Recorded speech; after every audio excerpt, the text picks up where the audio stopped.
আমাদের ছাদ বাগানের গাছগুলোতে আমরা পর্যাপ্ত ফুল চাই, অথচ অনেক সময় বুঝে উঠতে পারি না কি করলে পর্যাপ্ত ফুল ফল এসে ভরে যাবে আমাদের গাছ।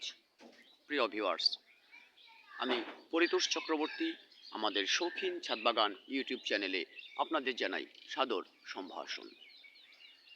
প্রিয় ভিউয়ার্স, আজ জানুয়ারি মাসের 5 তারিখ।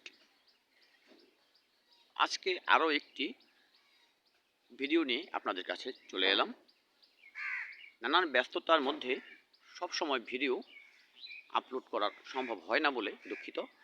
প্রিয় ভিউয়ার্স, এই জানুয়ারি মাসে এর আগে আমি দেখিয়েছিলাম আম গাছের সার্বিক ব্যবস্থাপনা সম্পর্কে।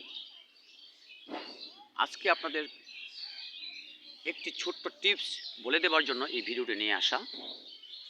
আপনারা দেখতে পাচ্ছেন প্রচুর কুয়াশা আমাদের আম পাতাগুলোর মধ্যে লেগে আছে। শীতের সকাল, কুয়াশা থাকাটাই স্বাভাবিক। এই কুয়াশায় আমাদের আম গাছগুলোর মধ্যে ধুলো বালি পড়ে যথেষ্ট নোংরা জমে যায়, যে কারণে আমাদের আম গাছের শালক সংশ্লেষণে যথেষ্ট সমস্যা হয়। গাছ তার খাবার সঠিকভাবে গ্রহণ করতে পারে না।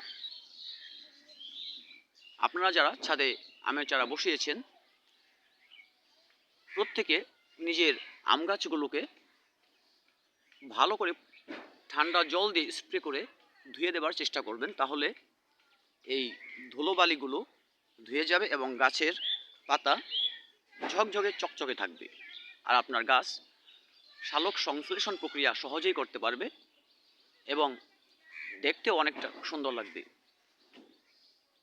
প্রিয় ভিউয়ার্স, আপনারা আপনাদের এই গাছগুলোতে এই কুয়াশার সময়ে বিশেষ করে ছত্রাক আক্রমণ হয়, তার জন্য ফাঙ্গিসাইড স্প্রে করে দিতে পারেন। এই ফাঙ্গিসাইড আপনাদের গাছের পাতাগুলোকে যেমন ভালো রাখবে, গাছকে ছত্রাকমুক্ত রাখবে, এবং যখন এই মুকুলগুলো প্রস্ফুটিত হবে তখন কিন্তু ফাঙ্গাস আক্রমণের হাত থেকে বেঁচে যাবে এই মুকুলগুলো।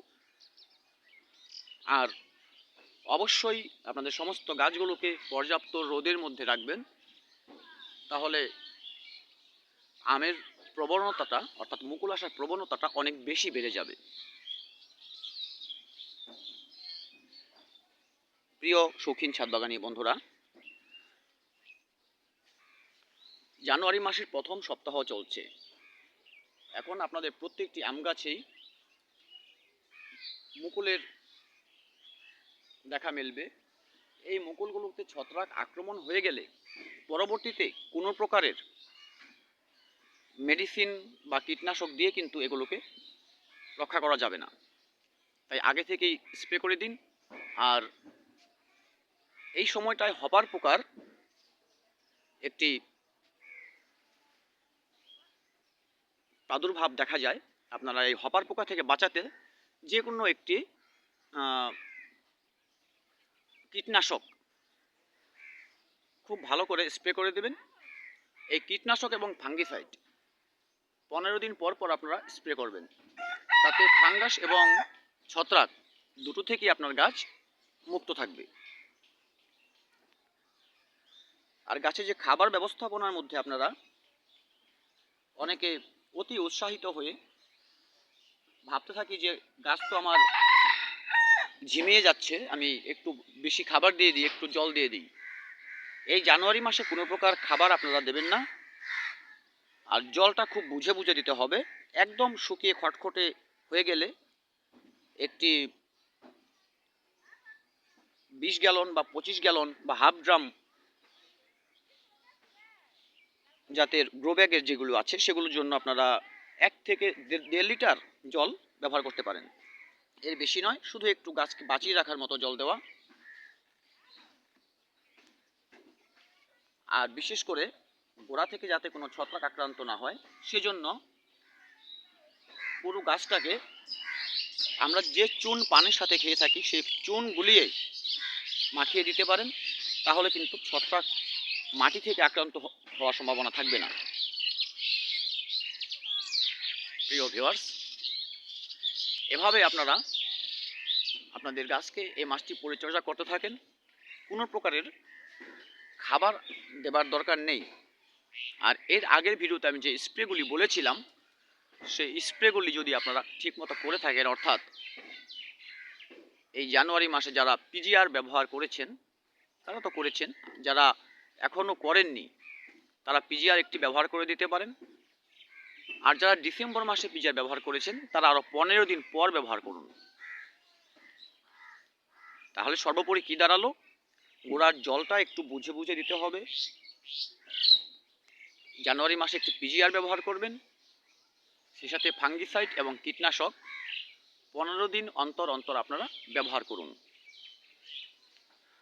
আরেকটি বিষয় করতে পারেন, সেটি হচ্ছে যেটি লাল পটাশ, সেটি আপনারা